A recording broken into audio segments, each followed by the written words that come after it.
असम सरकार की तरफ से साल 2024 के लिए आज साहित्यिक पेंशन और पुरस्कार प्रदान किया गया। प्रसिद्ध साहित्यकार स्वर्गीय होमेन बोरगोहाई के 93वें जन्म दिवस के अवसर पर आज राज्य के 31 साहित्यकारों को यह पुरस्कार दिए गए।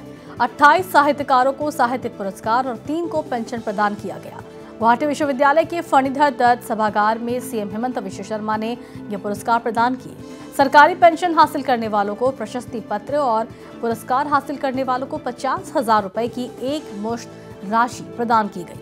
वहीं जिन्हें सरकारी पेंशन नहीं मिल रहा उन्हें प्रशस्ति पत्र के साथ ही मासिक 8,000 रुपए बतौर पेंशन देने की व्यवस्था की गई। होमेन बरगोहाई डांगरियार আজি उपजा दिन तेखेतर उपजा दिनते अहोम सरकारे बछरटोर साहित्यिक बँटा और साहित्यिक पेंशन प्रदान करे। আজি अहोमर केइबागराकिओ साहित्यिकলৈ आमी साहित्यिक पेंशन और साहित्यिक बँटा प्रदान करिलो। बँटा प्राप्त प्रतिगराकी साहित्यिकरे सुदीर्घ और कर्ममय जीवन कामना करिছোঁ।